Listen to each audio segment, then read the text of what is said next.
नमस्कार दोस्तों। आज का जो हमारा टॉपिक है आईसी TL494 के ऊपर जो आईसी के आधार पे जो आईएसएमपीएस बनाई जाती है उसके बारे में बात करेंगे, क्योंकि मेरे पास काफ़ी कमेंट आए थे कि जो आईसी TL494 के आधार पे जो एसएमपीएस तैयार होती है उसके बारे में आप बताइए सर। उसकी वर्किंग किस तरह होती है, उसकी टेस्टिंग किस तरह करेंगे, उसको हम किस तरह चेक कर सकते हैं सर्किट को कि ये सर्किट खराब है या सही है, किस तरह उसका काम होता है उसके बारे में थोड़ा सा बताइए। तो बेसिकली आज का जो हमारा टॉपिक है ICTL494 के आधार पे ये आईसी जो लगी हुई है TL494, ये टोटल हमारी जो आईसी है आपके सामने 16 पिन की आईसी है। टोटल आईसी 16 पिन की आईसी है। और जो मार्केट के अंदर जो एसएमपीएस हमें अवेलेबल होती है इस प्रकार की होती है जो आपके सामने सर्किट के अंदर दिखाई दे रही है, जिसके अंदर दो ये स्विचिंग ट्रांजिस्टर लगे होते हैं, एक ये ड्राइवर ट्रांसफार्मर लगा होता है, एक ये एसएम ट्रांसफार्मर लगा होता है।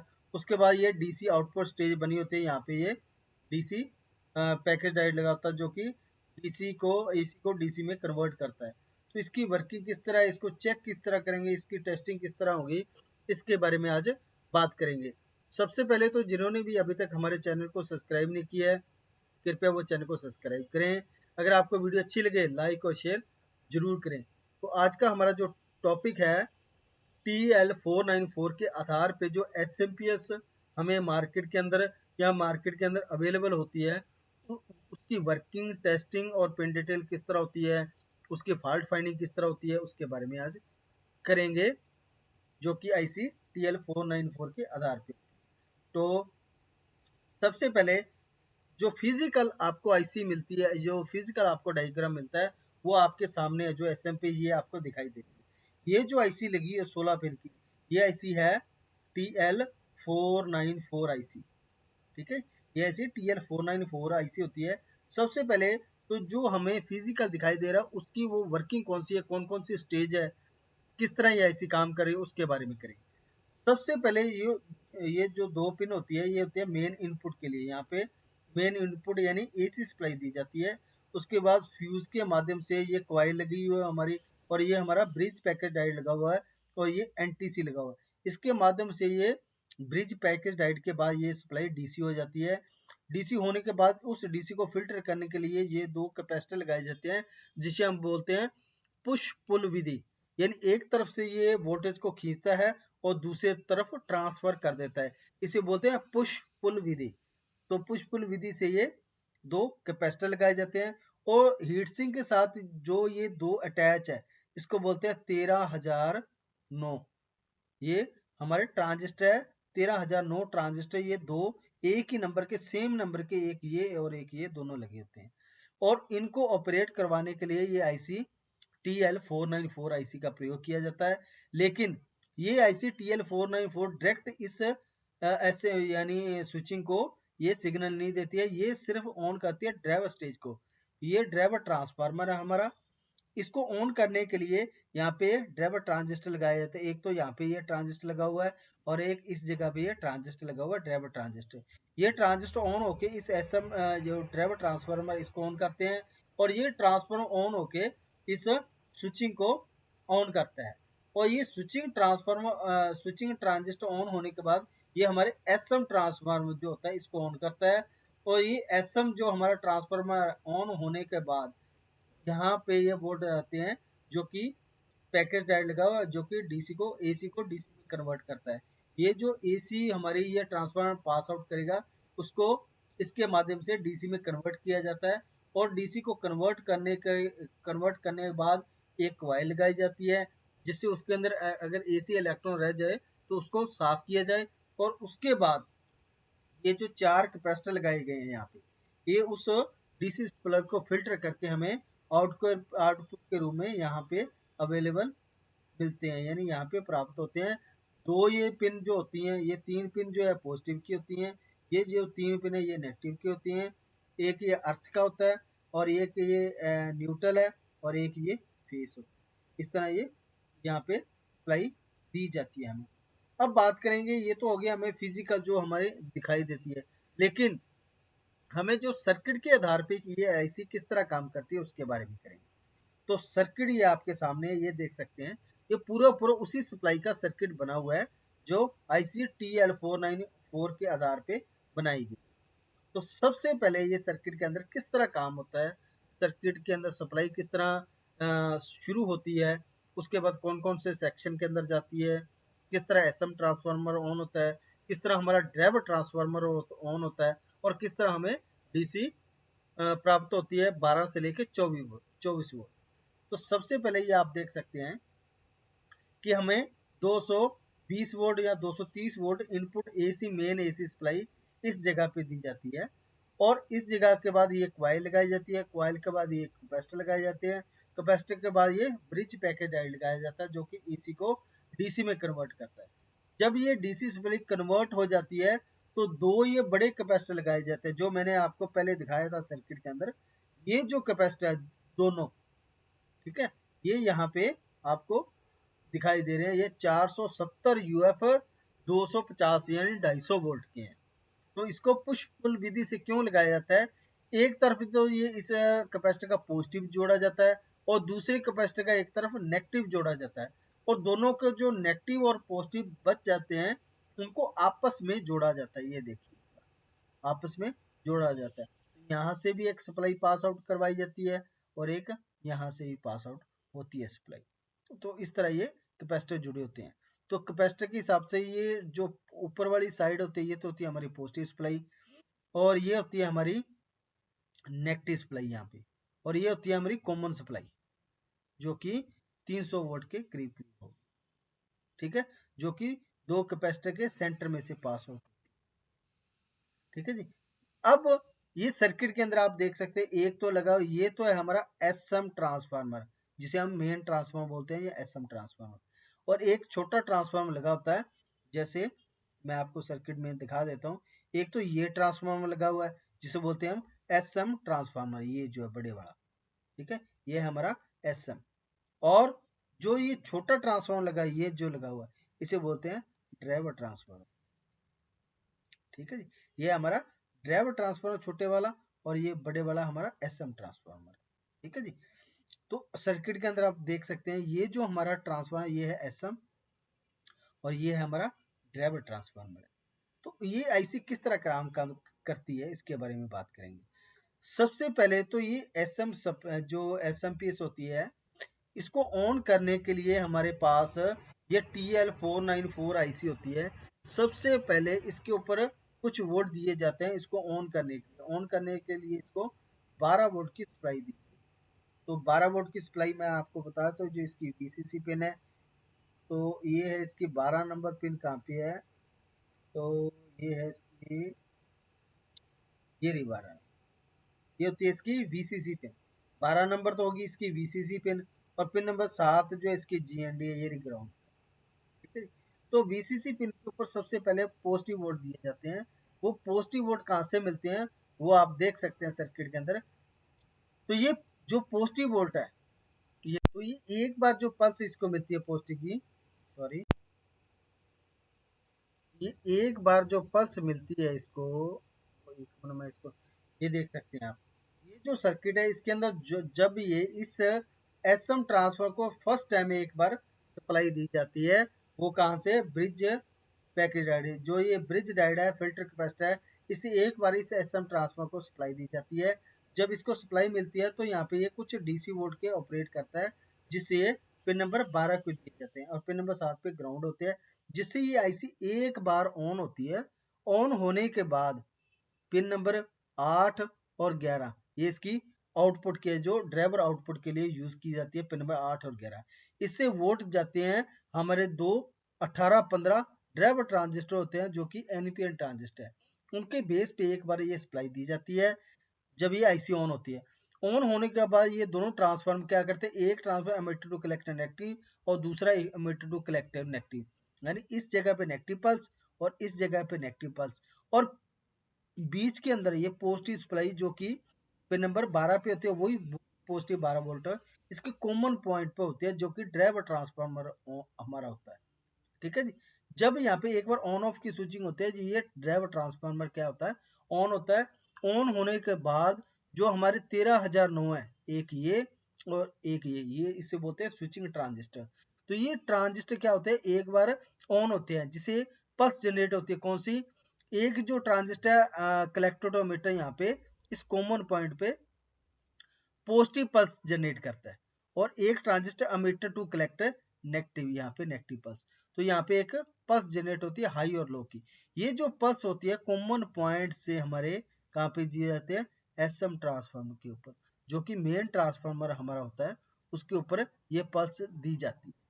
तो जिससे क्या होता है, ये एसएम ट्रांसफार्मर, यहाँ से जो पल्स जाएगी कॉमन जो पल्स है वो हमारी एसएम ट्रांसफार्मर जाएगी, जिससे ये एसएम ट्रांसफार्मर मेन ट्रांसफार्मर जो है ऑन हो जाता है। और यहाँ पे एक ये और एक ये दो ये ब्रिज हमारे लगे हुए हैं ताकि एसी को डीसी में कन्वर्ट कर सके। तो ये एक डीसी में कन्वर्ट करते हैं सप्लाई को। अब जब ये डीसी सप्लाई यहाँ पे कन्वर्ट हो जाएगी तो ये रेगुलर यहाँ पे 12 वोल्ट इसको मिलते रहेंगे आईसी को।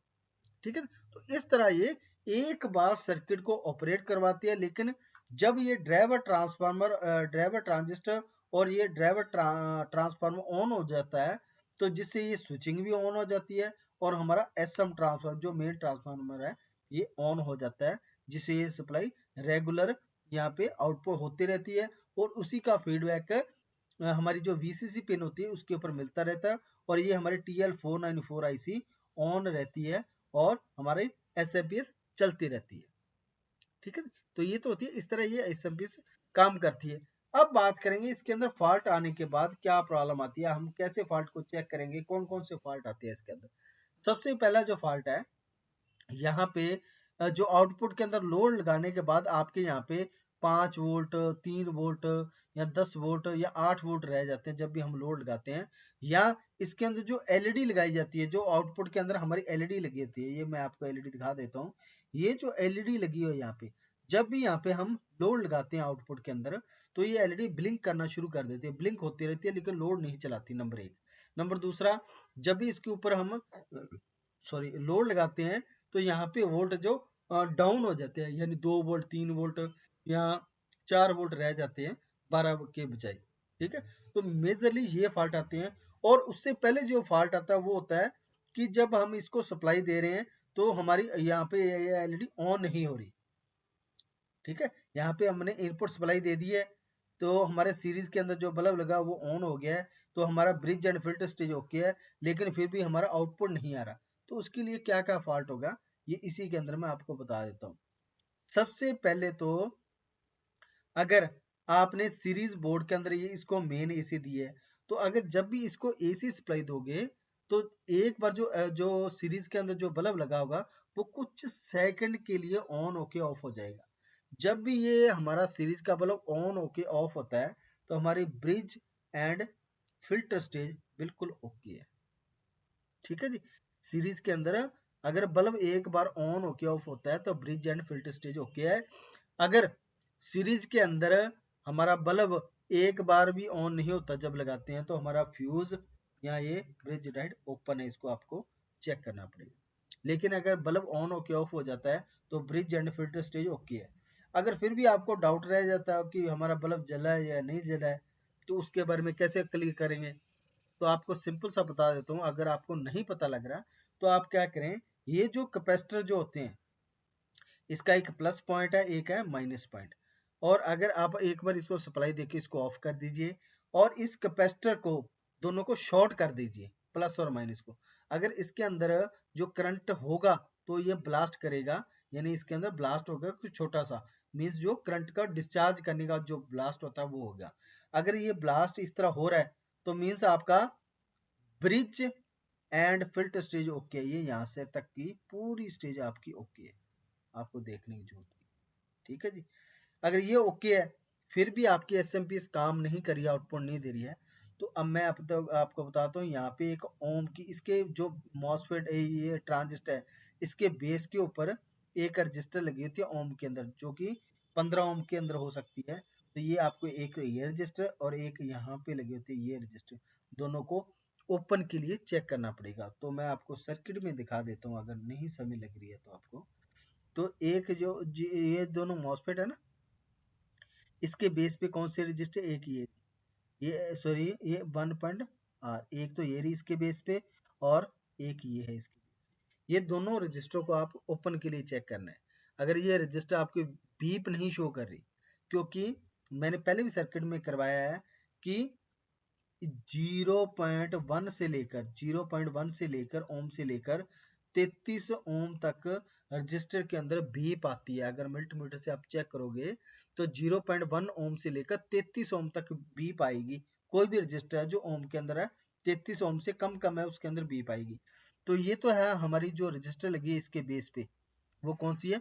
मैं इसको सर्किट को बड़ा कर रहा हूँ थोड़ा सा आपको समझाने के लिए, ताकि आपको समझ लग जाए।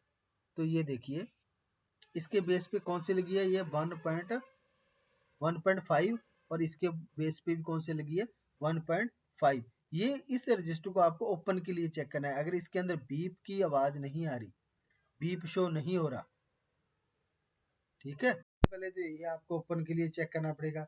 और दूसरा नंबर, ये जो हमारे ट्रांजिस्टर लगे हैं, एक ये और एक ये, इनको आपको शॉर्ट के लिए चेक करना पड़ेगा या ओपन के लिए चेक करना पड़ेगा। सबसे पहले तो ये जब चेक हो जाएंगे, अगर ये ओके हैं, फिर भी आपकी एसएमपीएस ऑन नहीं हो रही, तो उसके बाद हमें क्या चेक करना है, ये जो हमारे ड्राइवर स्टेज है, ये ड्राइवर स्टेज। तो ड्राइवर स्टेज के अंदर क्या है, 18-15 ट्रांजिस्टर लगे हैं, इसके अंदर भी 18-15 लगे हैं। एक बात तो मैं पहले बता दूं कि जो ये हमारे स्विचिंग ट्रांजिस्टर है, यह है 20-25N, 26-25N। आप इसकी जगह पे 13,009 ट्रांजिस्टर लगा सकते हैं, नो प्रॉब्लम। यहाँ पे और यहाँ पे 13,009 नंबर 1, ठीक है, अगर ये आपको अवेलेबल नहीं है तो। और उसके बाद जो हमारे ड्राइवर ट्रांजिस्टर लगे हैं, कौन से है, C1815 एनपीएन ट्रांजिस्टर है। अगर ये ट्रांजिस्टर खराब है और आपको नहीं मिल रहे, तो इनकी जगह पे आप C945 यानी C945 ट्रांजिस्टर यहाँ पे लगा सकते हो, कोई दिक्कत नहीं, आराम से काम करेंगे। तो उसके बाद ये दोनों आपने ट्रांजिस्टर चेक करने हैं। और उसके बाद अगर फिर भी ये नहीं, ये ओके, आपके ट्रांजिस्टर ओके हैं, तो उसके बाद ये डायोड चेक करने हैं, जो कि जेनर डायोड है, जो कि 4752 1N4752 जो डायोड है, इनको जरूर आपने चेक करना है। क्योंकि मोस्टली जब ये आउटपुट नहीं दे रही होती सप्लाई, तो मोस्टली ये ड्राइवर स्टेज के लगे अंदर ट्रांजिस्टर खराब होते हैं हमेशा। तो ये आपको चेक करना है। तो ये IN4752 ये डायोड आपको जरूर चेक करना है। और इसके नंबर पे 4752 ही डायोड लगेंगे। अगर आप छोटा या बड़ा डायोड लगा दोगे तो आपके एसएमपीस काम नहीं करेंगे। ये 33 डायोड होते हैं, तो ये आपने यही डायोड लगाने। और ये डायोड इजीली मार्केट के अंदर मिल जाते हैं, कोई दिक्कत नहीं। तो ये दोनों डायोड चेक करें, एक ये और एक ये और एक ये और एक। अगर फिर भी आपकी ये सभी ओके हैं, अगर फिर भी आपकी सप्लाई ऑन नहीं हो रही, तो उसके बाद क्या होता है, आपकी जो ये आईसी है, कौन सी, TL494 आईसी आपको चेक करनी है। इसको चेक करने का बिल्कुल सिंपल है कि जो VCC पिन और इसकी GND पिन होती है, इसके ऊपर आपने मल्टीमीटर रखना है। अगर आपकी वैल्यू 500-600 के करीब आ रही है तो ये आईसी ओके है। अगर 300-350 के करीब वैल्यू आ रही है, 350-360 के करीब आ रही है, तो ये आईसी खराब है। बिल्कुल सिंपल है। अगर फिर भी आपको कोई डाउट रहे कि आप और भी आगे चेक करना चाहते हो, तो आप पिन नंबर 8 और पिन नंबर 11 को चेक कर सकते हैं। ग्राउंड के ऊपर एक प्रोब रख के, और एक प्रोब 8 पे और एक प्रोब 11 पे लगा के आप चेक कर सकते हैं इन दोनों इंटरनल ट्रांजिस्टर को। अगर इनमें से कोई भी शॉर्ट है तो ये आईसी खराब है, आप आईसी को चेंज कीजिए और ये आपका सर्किट ओके हो जाएगा। ठीक है जी। अब बात करते हैं कुछ और थोड़े से फॉल्ट के बारे में, थोड़ा, क्योंकि वीडियो बहुत लंबी हो जाती है। ये हमारा है कि अगर आपके पास जो एलईडी लगी हो, जो आउटपुट के अंदर मैंने आपको एलईडी बताई थी, अगर वो एलईडी ब्लिंक कर रही है और आउटपुट के रूप में 5 या 6 वोल्ट आ रहे हैं, तो बिल्कुल सिंपल सा है कि इसके अंदर जो हमारा प्रीसेट लगा होता है, जो वेरिएबल लगा होता है, मैं आपको बता देता हूँ वेरिएबल कौन सा है। ये जो आपके सामने ये लगा हो ना वेरिएबल, ये लगभग 103 नंबर का होता है। 103 का मीन्स क्या होगा, 10 किलो ओम का। अगर आप वैल्यू इसको शिफ्ट करोगे तो 103 का मीन हो गया 10 किलो ओम का। तो ये 10 किलो ओम का हमारा जो वेरिएबल होता है, ये खराब होता है। अब इसकी जगह पे नया लगाइए और चल जाएगी। अगर वो वोल्ट और ब्लिंकिंग कर रहा है, अगर फिर भी ये ब्लिंकिंग कर रही है, आपकी एलईडी ब्लिंक कर रही है, तो जो हमारा आउटपुट का जो ये डायोड होता है, पैकेज डायोड, ये आपके सामने है जो पैकेज डायोड, ये जो है ये एक पैकेज डायोड लगा होता है एसएमपीएस के साथ में। यहाँ पे ये डीसी को, ये यानी जो ये SM transformer volt pass out करता है ना, उसको ये डीसी को एसी में कन्वर्ट करता है इस ट्रांसफार्मर के, एसएम ट्रांसफार्मर के वोल्ट को। तो अगर ये भी खराब हो, शॉर्ट हो, तो आपकी एलईडी जो यहाँ पे ब्लिंक करेगी। ठीक है जी। अगर आपके वोल्ट पूरे नहीं हो रहे हैं, कोई दिक्कत आ रही है, तो ये प्री सेट आपको, अगर आपके वोल्ट कम आ रहे हैं या आपके एलईडी ब्लिंक कर रही है, तो इस प्री सेट को भी आपको चेंज करना है, ना कि आपको इसको घुमा के देखना, इसको चेंज ही करना पड़ेगा। 103 जो हमारा 10 के का है, तो इसको आपने चेंज कर देना है, तो आपकी एसएमपीएस बिल्कुल परफेक्ट तौर पे ओके हो जाएगी, इसमें कोई दिक्कत नहीं रहेगी। ठीक है। तो इस तरह आप एक एसएमपीएस रिपेयर कर सकते हैं। अगर कोई भी सर्किट अगर आपके पास है, अगर आप उसको रिपेयर करना चाहते हैं, कोई उसके अंदर फॉल्ट है, जो मैंने फॉल्ट बताए हैं, अगर फिर भी कोई डाउट रह गया हो तो आप मुझे कमेंट कर सकते हैं। तो ये उसी इसी एसएमपीएस का डायग्राम है जो कि आपके सामने आप देख सकते हैं।